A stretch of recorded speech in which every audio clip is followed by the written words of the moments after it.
सभी दोस्तों का इस YouTube चैनल पे स्वागत है। आज हम न्यूक्लियर एनर्जी के बारे में बात करेंगे। तो सबसे पहले हम जानते हैं कि न्यूक्लियर एनर्जी क्या चीज़ होती है।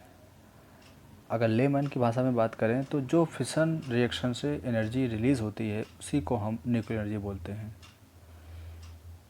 और इसकी कैलकुलेशन आइंस्टीन की इक्वेशन E=mc² के अनुसार की जाती है। अब बात आती है कि फिशन रिएक्शन क्या है। तो फिशन रिएक्शन दोस्तों,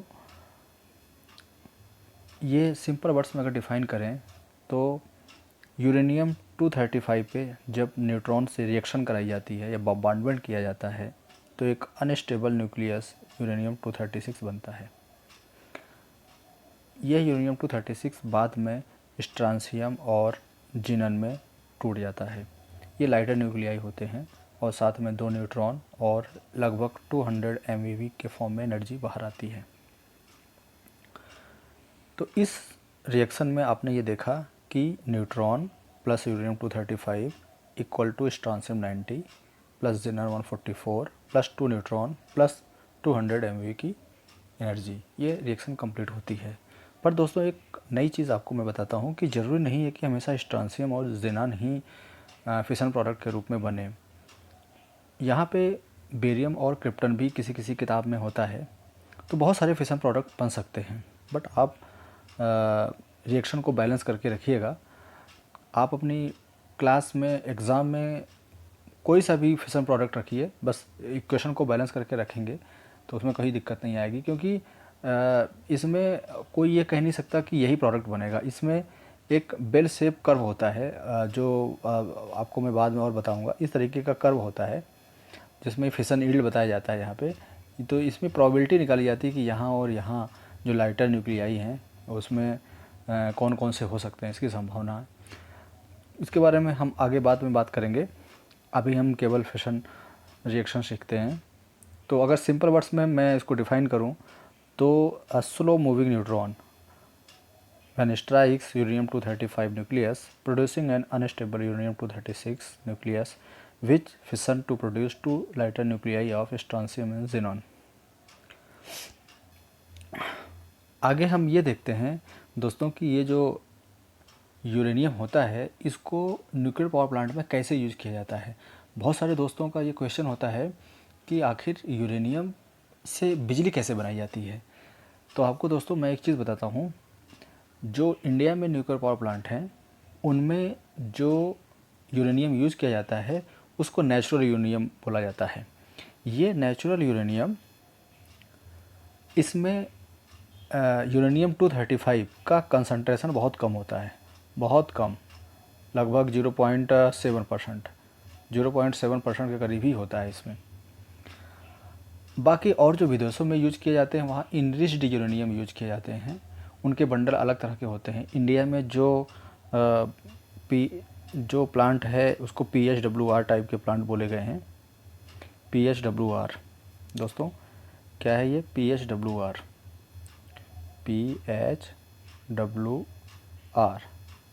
इसका फुल फॉर्म है प्रेशराइज हैवी वाटर रिएक्टर। उस रिएक्टर का यह फ्यूल है। जितने भी इंडिया में PHWR टाइप के रिएक्टर्स हैं उनमें ऐसे ही फ्यूल यूज किए जाते हैं। इसमें क्या किया जाता है कि कुछ पेंसिल होती हैं, ये पेंसिल को मिला करके एक बंडल बनाया जाता है और पेंसिल के अंदर यहाँ पे देखोगे आप दोस्तों तो यहाँ पे यूरेनियम पैलेट्स है, CO2 पैलेट्स हैं। यही CO2 पैलेट्स पूरी पेंसिल में भरी होती है और इसका एक बंडल का रूप दिया जाता है। इसको रिएक्टर में यूज़ करते हैं और न्यूट्रॉन आकर के ऊपर से, यहाँ से न्यूट्रॉन ऊपर से आकर के रिएक्शन करता है और कुछ और न्यूट्रॉन जनरेट करता है, फिर वो रिएक्शन चलती जाती है। बाद में यही बंडल ही बाहर आता है। मीन्स आप नया बंडल और पुराने बंडल में ऐसे देख करके आप अंतर नहीं कर पाएंगे। यही बंडल गया और यही बंडल एनर्जी दे करके वापस आ जाता है। बस इसमें रेडिएशन फील्ड बहुत ज़्यादा हो जाता है, जो नेचुरल यूरेनियम में मतलब नए बंडलों में रेडिएशन फील्ड नहीं होता है। लेकिन जब ये फिशन हो जाता है इसमें तो बहुत सारे इसमें रेडियो न्यूक्लियाइड हो जाते हैं और इसमें बहुत सारी रेडिएशंस आती हैं, तो इसकी हैंडलिंग एक बहुत बड़ी दिक्कत होती है, जो कि न्यूक्लियर पावर प्लांट के लिए एक चैलेंजिंग वर्क है। इसको अंडर वाटर स्टोर किया जाता है हमेशा, जो स्पिंड फ्यूल बंडल होते हैं उसको अंडर वाटर स्टोर किया जाता है और बहुत दिनों तक स्टोर किया जाता है। लगभग कम से कम 10 साल तो 10 ईयर्स तो मिनिमम है। 10 ईयर्स से लेकर के 20, 15, 30 ईयर तक ये इसको स्टोर करके रखा जाता है। तो दोस्तों आप देखो कि जो ये यूरेनियम होता है, इसकी एक स्पेशल प्रॉपर्टी है। स्पेशल प्रॉपर्टी क्या है कि एक, अब आगे की स्लाइड में बता रहा हूँ कि बहुत कम, मतलब देखा जाए तो 1 kg ऑफ नेचुरल यूरेनियम से हम लगभग 50,000 यूनिट बिजली बनाते हैं। इसीलिए इसको बोला जाता है कि हाई एनर्जी डेंसिटी सोर्स है ये।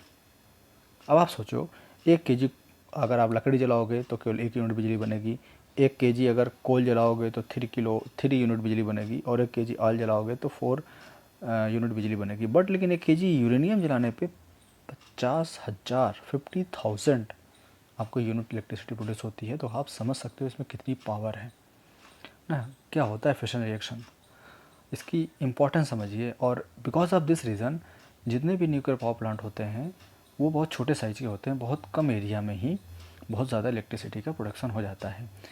अब आप यहाँ पे देखिए कि अगर 1000 मेगावाट का हमको प्लांट लगाना है तो न्यूक्लियर पावर प्लांट के लिए केवल इतनी जगह चाहिए, 1 to 4 किलोमीटर पर स्क्वायर।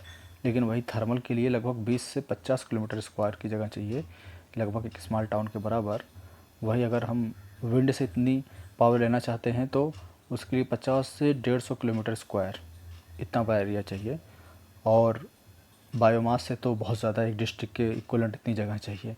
तो आप समझ सकते हो कि आने वाले टाइम में पॉपुलेशन बढ़ती जाएगी, लिमिटेशंस आएगी कि हमें कम से कम एरिया में ज़्यादा से ज़्यादा प्रोडक्शन करना है। तो उसके लिए nuclear power plants are best. और कुछ और कंपैरिजन करते हैं जैसे एमिशन को लेकर के। आप यहाँ पे देखेंगे दोस्तों कि जो फ्यूल यूज़ किया जाता है थर्मल प्लांट में और न्यूक्लियर प्लांट में कितना अंतर है। आप देखिए इसमें 1000 मेगावाट इलेक्ट्रिसिटी बनाने के लिए थर्मल पावर में 26 lakh tons per year fuel use किया जाता है, जबकि न्यूक्लियर पावर प्लांट में ओनली 30 टन्स पर ईयर। अब आप देख लीजिए यहीं से, तो लगभग इसको बोला गया है कि 1 kg यूरेनियम जो होता है, 1 kg uranium equal to 27 ton of coal. सोचिए 1 kg यूरेनियम से उतनी बिजली बनती है, या 1 kg यूरेनियम से इतनी एनर्जी निकलती है जितना 27 टन ऑफ कोल को बर्न करोगे उतना। तो आप समझिए कितना फ्यूल एफिशिएंट है यूरेनियम। और इसमें अगली बातें और क्या हैं कि इसमें CO2 का जनरेशन नहीं होता, S जनरेशन नहीं होता, SO2 जनरेशन नहीं होता, NO2 जनरेशन नहीं होता, जो कि ये हार्मफुल इफ़ेक्ट देते हैं इन्वायरमेंट में और responsible for global warming also. यही थर्मल पावर प्लांट में देखिए 65 लाख टन्स पर ईयर, और एस देखिए 3.2 लाख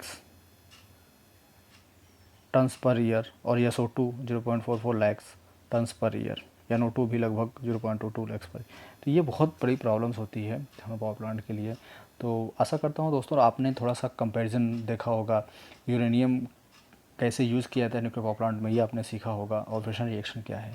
नेक्स्ट वीडियो में हम न्यूक्लियर पावर प्लांट से जुड़े हुए रेडिएशन के बारे में बात करेंगे। लोगों को लगता है कि जो रेडिएशन होता है न्यूक्लियर पावर प्लांट से बहुत ज़्यादा लगता है। दोस्तों इसके बारे में मैं आपको बहुत डिटेल में बताऊंगा, ऐसा कुछ नहीं होता है। फ़िलहाल आज के लिए इतना ही। थैंक यू दोस्तों।